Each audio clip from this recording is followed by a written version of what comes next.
우리 지역 현안을 법리적 시선에서 심도 있게 풀어보는 시사엠 법입니다. 이번 시간에는 유명 배우의 프로포폴 상습 투약 의혹 등으로 논란이 되고 있는 마약 문제를 짚어보려고 합니다.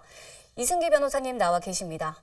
최근에 인천에서도 마약 사범이 재판에 넘겨졌습니다. 3주 동안에 이 31명이 기소가 됐다고 하는데 먼저 어떤 사례인지 설명 좀 부탁드리겠습니다. 그 마약 밀수 방법은 크게 두 가지로 나뉩니다. 이제 직접 사람이 가지고 들어오거나 아니면 항공편이나 배편을 통해 들여오는 이 두 가지 방법이 있는데요. 이번에 이 두 가지 밀수 방법이 다 적발이 됐습니다.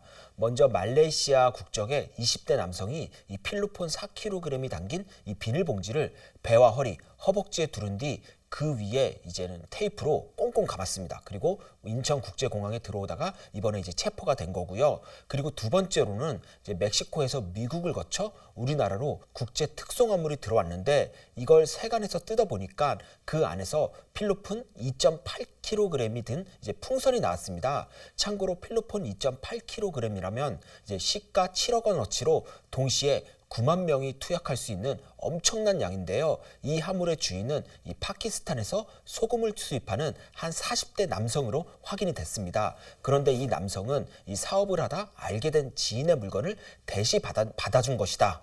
안에 뭐가 들었는지는 난 몰랐다라고 주장을 했지만 결국 그 주장이 받아들여지지 않았고 이번에 구속영장이 발부가 된 겁니다. 네, 지난해 인천에서 적발된 마약 사범이 1,000명이 넘습니다.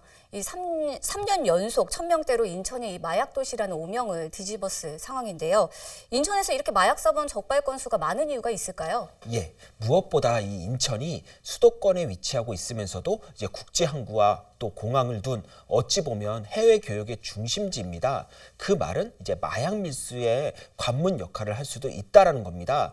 특히 코로나19로 인해 해외 입출국이 어려워지면서 자연스레 이제 국제 우편이나 화물에 의한 마약 밀수 비율이 점차 높아졌는데요. 이렇게 인천을 통한 마약 밀수가 증가하면서 자연스레 인천 안에서의 마약 유통량도 함께 증가가 된 겁니다.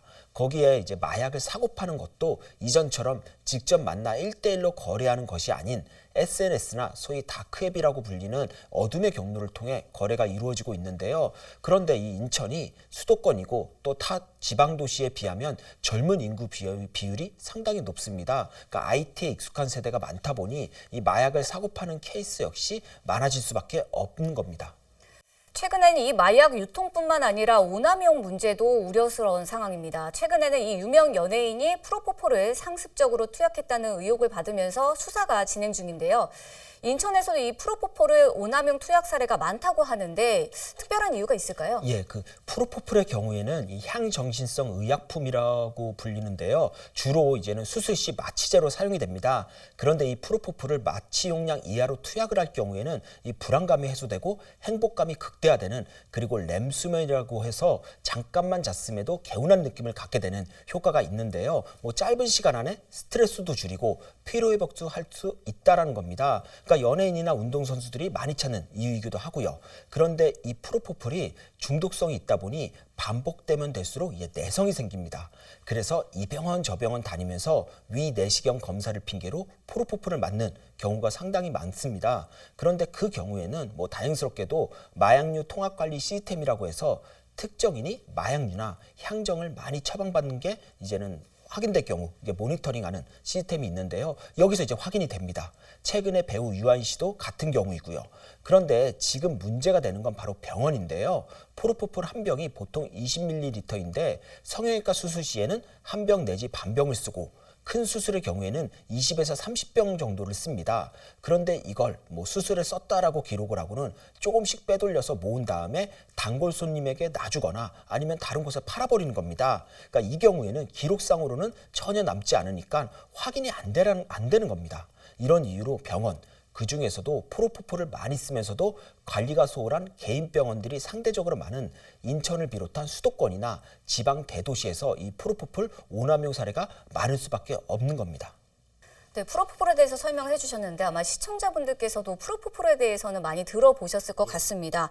그런데 최근에 이 신종 마약이라고 할 수 있는 합성 대마, 또 케파민 등의 비중이 점점 많아지고 있다고 들었습니다.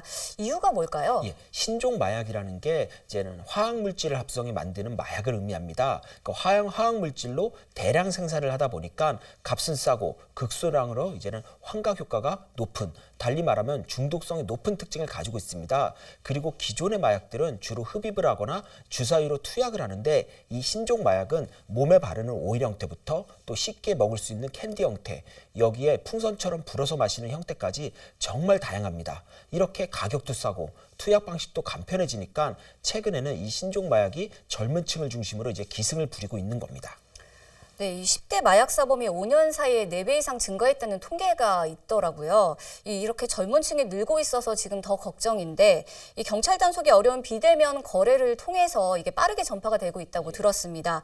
이 법과 제도 개선이 필요해 보이는데 어떤가요? 예, 10대 마약 사범들의 특징은 바로 이 SNS와 다크앱을 통해 마약을 사고 판다라는 겁니다.